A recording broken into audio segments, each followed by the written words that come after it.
வணக்கம். நிறைய விஷயம் பேசணுன்னு ஆசைப்பட்றேன். நிறைய விஷயங்கள் இருக்குது. பேசினா நம்ம டைவர்ட் ஆகுன்றது ஒரு எண்ணம் இருக்குது. டைவர்ட் ஆகாத நம்மளுக்கு என்ன வேணும் அதை பற்றி நம்ம பேசலாம். ஒன்று. ரெண்டாவது நிறைய பேச வேண்டியது இருக்கிறது ப்ராபப்ளி நாளைக்கு இல்லை புதன்கிழமைக்கு நம்ம ரெக்கார்டிங் இருக்காது. வியாழக்கிழமைக்கு நம்ம பேசலாம். வியாழன் வெள்ளியில் ஏதாச்சும் ஒரு நாள் நம்ம பேசலாம். ஏன்னு சொன்னால் கரண்ட் அரசியல் சூழ்நிலை இதை பற்றி நம்ம பேசியே ஆகணும். ஏன் நம்ம அரசியல் பேசுகிறோம், நான் ஏன் அரசியல் பேசணும்னு சொன்னால் பேச வேண்டிய சூழ்நிலையில் இருக்கிறோம். மெயின் ஆட்டம் இப்போ முடிஞ்சிருச்சு. G20 மாநாடு முடிஞ்சிருச்சு, பயங்கர சக்ஸஸ். அதுக்கு பின்னாடி இருக்கிற நிறைய விஷயங்கள் நம்ம அதை பற்றியும் நம்ம டிஸ்கஸ் பண்ணலாம். ஏன்னு சொன்னால் அது ஜியோ பொலிட்டிக்கல் சுச்சுவேஷனில் இந்தியா எந்த இடத்துல இருக்குது, இவ்வளோ நாள் யார் யாரெல்லாம் நம்மளை எஃபெக்ட் பண்ணிகிட்டு இருந்தாங்க, அண்ட் இந்த பர்டிகுலர் சினாரியோ எப்படி யூஸ் ஆக போகுதுன்றது அது பேசி ஆகணும். ஒன்று. ரெண்டாவது இன்னும்னா அடுத்த ஒரு 8-10 மாதத்துக்கு அரசியல் தான் பேசி ஆகணும். அது இல்லாத நம்ம ப்ரோக்ராம் நடத்த முடியாது. சும்மா நிஃப்டி லெவல்ஸு இது அதுன்றதை நம்ம பேசுகிறதுன்றது அடுத்த விஷயம். இன்றைக்கி அதானி போர்ட் ஏன் மேலே போச்சு எல்லாருக்கும் தெரியும். 4 நாடு, India, US, Saudi Arabia, UAE இவங்க சேர்ந்து மிடில் ஈஸ்ட் ஒரு காரிடோர் மாதிரி போடுறாங்க. ரயில்வே, போர்ட்டு அண்ட் ஹைவேஸ் போட்டு ஒரு நியூ ரூட். இது யாருக்கு ஆப்பு வைக்க? சைனாக்கு ஆப்பு வைக்க. ஸோ இது வரும்போதும் டெஃபினட்டாக போர்ட் யாருக்கு போகும்? அதானிக்கு போகிறதுக்கான சான்சஸ் நிறையா இருக்குது. இன்றைக்கி சவுத் ஈஸ்ட் ஏஷியாவில் பிக்கஸ்ட் போர்ட் ஆப்ரேட்டர் யாருக்கு எக்ஸ்பீரியன்ஸ் இருக்குதுன்னு சொன்னால் அதானியை தவிர வேறு யாருக்குமே கிடையாது. Almost last 30-35 years of experience அவங்கள்ட்ட இருக்குது.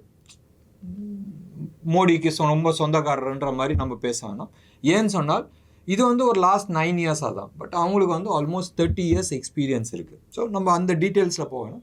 டெஃபினட்டாக உங்களுக்கு அது போகும். இன்றைக்கி ரயில்வே ஸ்டாக்ஸ் எல்லாமே தூக்கிட்டு போச்சு. ஸோ இது எல்லாமே it is all related to this Jio political scenario.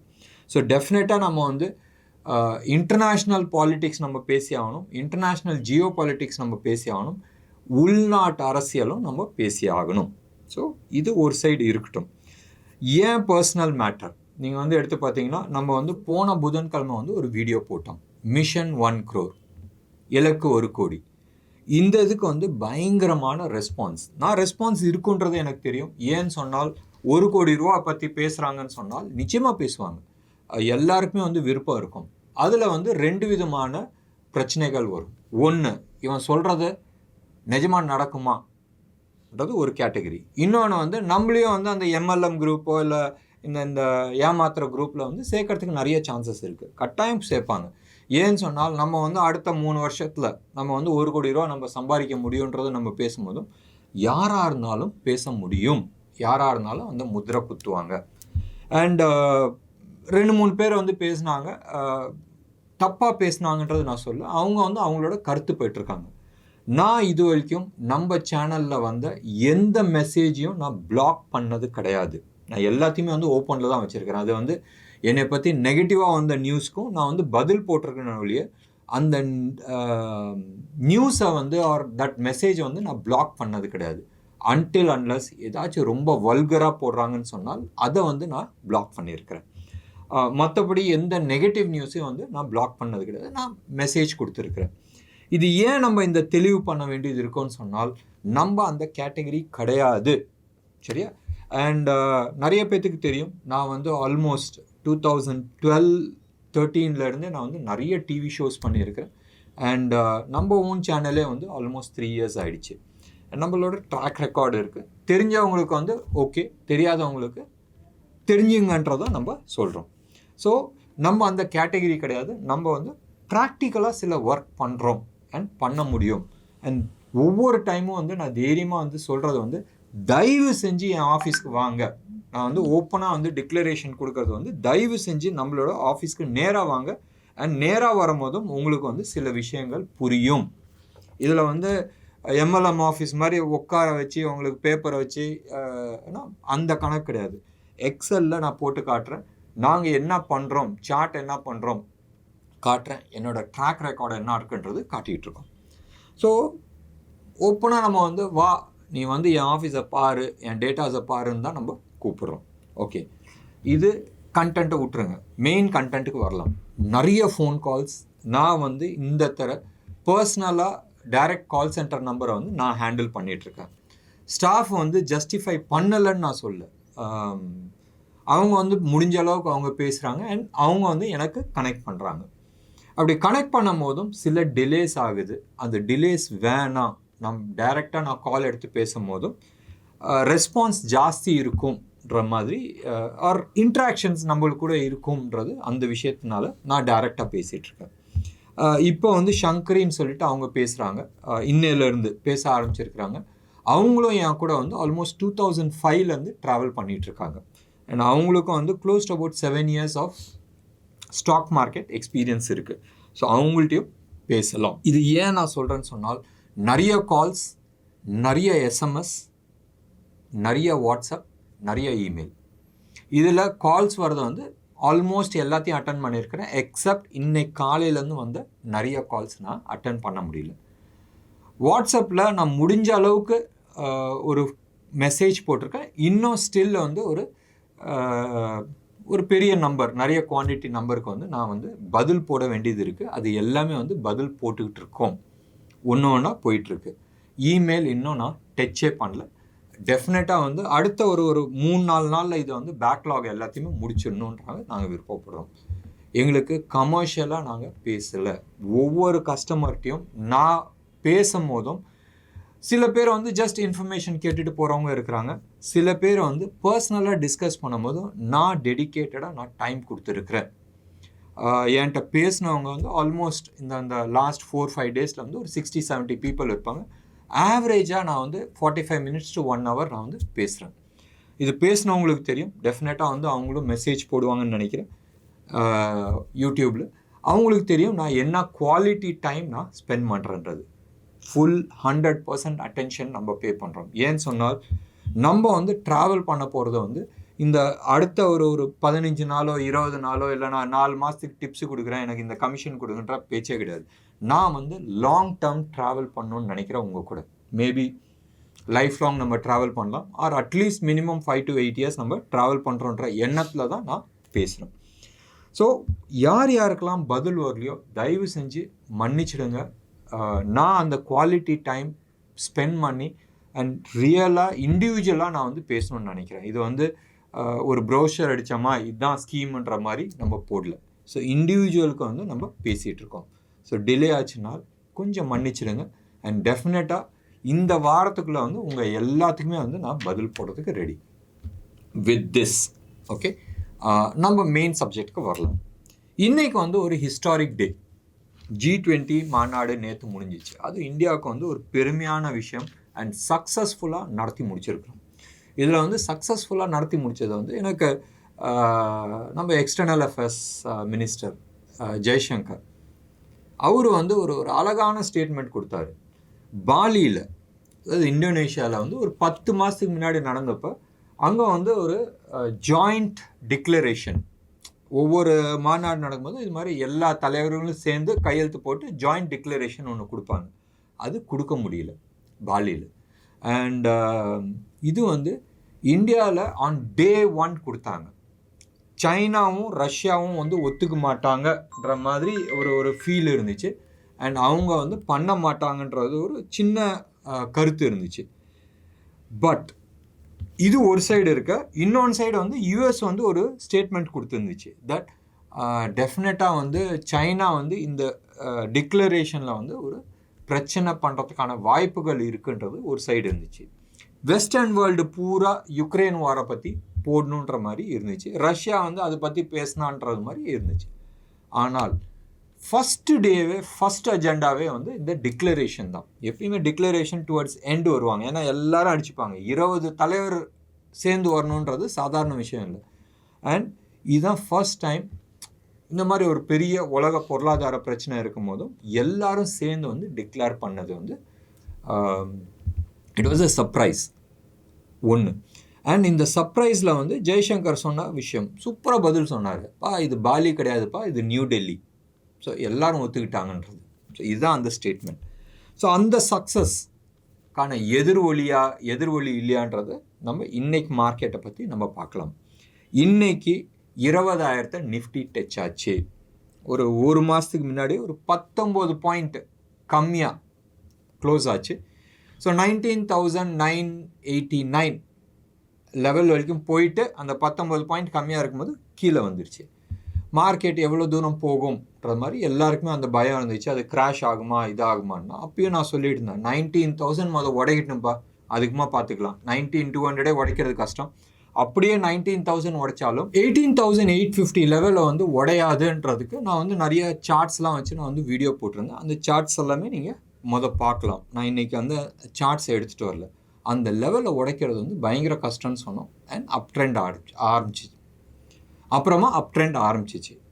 நான் கான்ஃபிடெண்ட்டாக இல்லை தட் 19,800 700 லெவலில் உடைக்கும்ன்றது. பட் லாஸ்ட் 3-4 டேஸ், ஃபஸ்ட்டு வந்து தேர்ஸ்டே ஷார்ட் கவரிங்னால மார்க்கெட் தூக்குச்சு.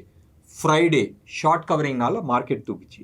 இன்றைக்கி வந்து அந்த டெக்னிக்கல் லெவல் இருக்குல்ல 19,850 860 லெவலில் வந்து அது லெவலில் உடைச்சனால இன்றைக்கி மார்க்கெட் தூக்குச்சுன்னு தான் நம்ம சொல்லணும். ஷார்ட் கவரிங் தான் இன்றைக்கும் நடந்துச்சுன்றது நான் சொல்ல முடியும்.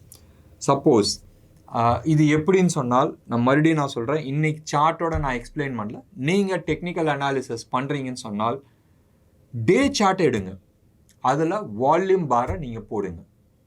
வால்யூம் பாரில் எடுத்துக்கிட்டிங்கன்னா தேர்ஸ்டே அன்றைக்கி ஒரு பெரிய வால்யூமோட மேலே போயிருக்கு. ஆனால் ஃப்ரைடே அன்னைக்கு மேலே போனது வந்து வால்யூம் கிடையாது.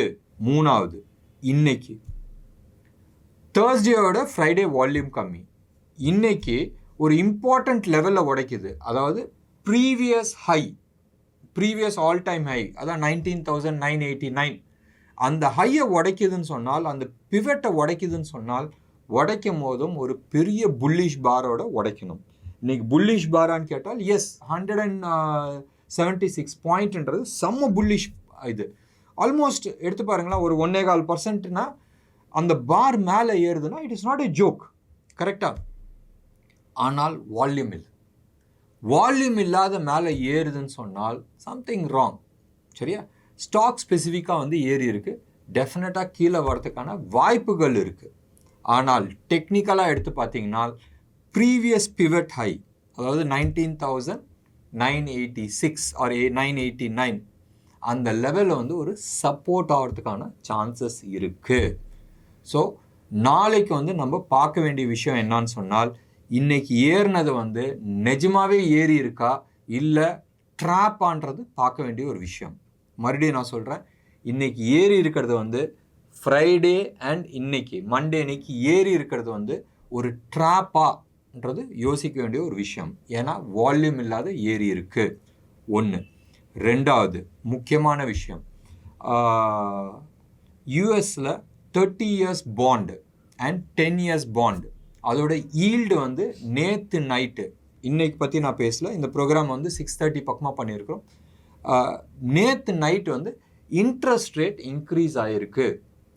பாண்டில் இன்ட்ரெஸ்ட் ரேட் இன்க்ரீஸ் ஆகிருக்குன்னு சொன்னால் 2 விஷயத்தினால இன்க்ரீஸ் ஆகும். ஒன்று, பொருளாதார பயம் இருக்கும் போதும் இன்க்ரீஸ் ஆகும். அதுக்கான ரிஃப்ளெக்ஷன் எங்கே காட்டும்? பாண்ட் மார்க்கெட்டில் காட்டும். இன்ட்ரெஸ்ட் ரேட் இன்க்ரீஸ் ஆகுது, பாண்ட் விலை ஏறுதுன்னு சொன்னால் பேங்க்ஸ் எல்லாத்துக்குமே பிரச்சனை. ஸ்டாக் மார்க்கெட் நார்மலாக வந்து கீழே விழுவும். ஸோ பார்க்க வேண்டியது வந்து இந்த பாண்ட் மார்க்கெட், யூஎஸோட பாண்ட் மார்க்கெட்டுக்கான ரிஃப்ளெக்ஷன் ஸ்டாக் மார்க்கெட்டில், அதாவது யூஎஸ் ஸ்டாக் மார்க்கெட்டில் காட்டுமான்றது பார்க்க வேண்டியது. டெஃபினட்டாக தாத்தா ஹச்சுன்னு தும்முனா இங்கேயும் மார்க்கெட்டில் வந்து ரியாக்ஷன்ஸ் காட்டும். ஸோ கொஞ்சம் ஜாக்கிரதையாக இருங்க.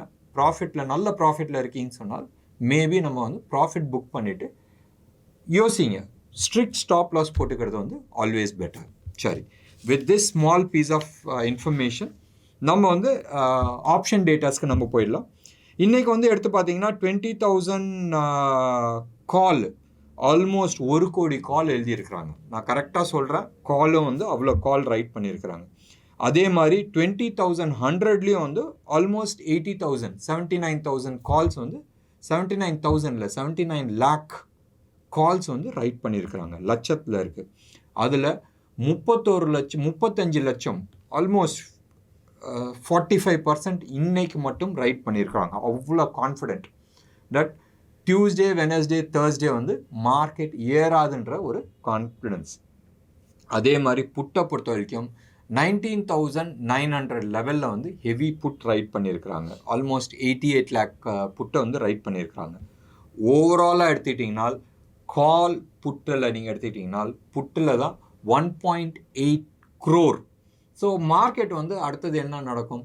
மேபி அடுத்த 2-3 நாள் இதே லெவலில் அந்த 20,000 to 20,100 இதே லெவலில் வச்சு முடிக்க போகிறாங்களான்றது பார்க்க வேண்டிய ஒரு இன்ட்ரெஸ்டிங் சப்ஜெக்ட். பேங்க் நிஃப்டியை பொறுத்த வரைக்கும் 46,000ல் ஹெவி கால் ரைட் ஆகிருக்கு.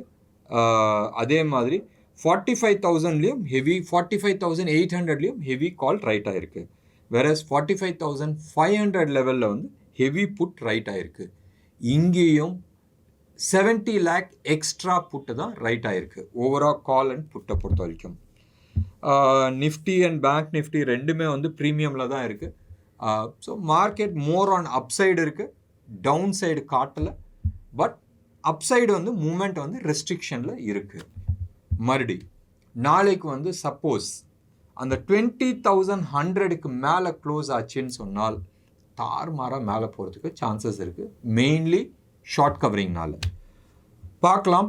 ஹெவி ஷார்ட் கவரிங் இருந்துச்சுன்னு சொன்னால் ஒரு இம்பார்ட்டண்ட் லெவல் இருக்குது 20,250 லெவல். மறுபடியும் நான் சொல்கிறேன் 20,250 லெவல். இது வந்து ஒரு 6-7 நாளைக்கு முன்னாடியே வந்து நான் சொன்னேன் அப்சைடில் வந்து ஒரு டார்கெட் ஓப்பனில் இருக்குது. சரியா? அந்த டார்கெட் அச்சீவ் பண்ணுறதுக்கான வாய்ப்புகள் நிறைய இருக்குது, ப்ரொவைடட் இட் கிராசஸ் 19,600-700 லெவல்னும். ஸோ மேபி அந்த டார்கெட்டை நோக்கி போகுதான்றது நம்ம வெயிட் பண்ணி பார்க்க வேண்டிய ஒரு விஷயம். என்ன நேயர்களே, இன்றைக்கி ப்ரோக்ராம் எப்படி இருந்துச்சுன்ட்டு சொல்லுங்கள். டெஃபினட்டாக அடுத்த ஒரு 2-3 நாளில் வந்து நிறைய இன்ஃபர்மேஷன்ஸோட நிறைய டேட்டாஸோட நம்ம பேசலாம். வர வர இப்போ சமீப காலமாக வந்து நிறைய பிளானிங்ஸ் நடந்துகிட்ருக்கு. நிறைய இன்ட்ரெஸ்டிங்கான சப்ஜெக்ட்ஸ் நம்ம ஷேர் பண்ணலாம். டெஃபினட்டாக உங்களோட கமெண்ட் பாக்ஸில் கொடுங்க. அண்ட் சப்ஸ்கிரைப் பண்ணுங்கள், லைக் பண்ணுங்கள். நன்றி, வணக்கம்.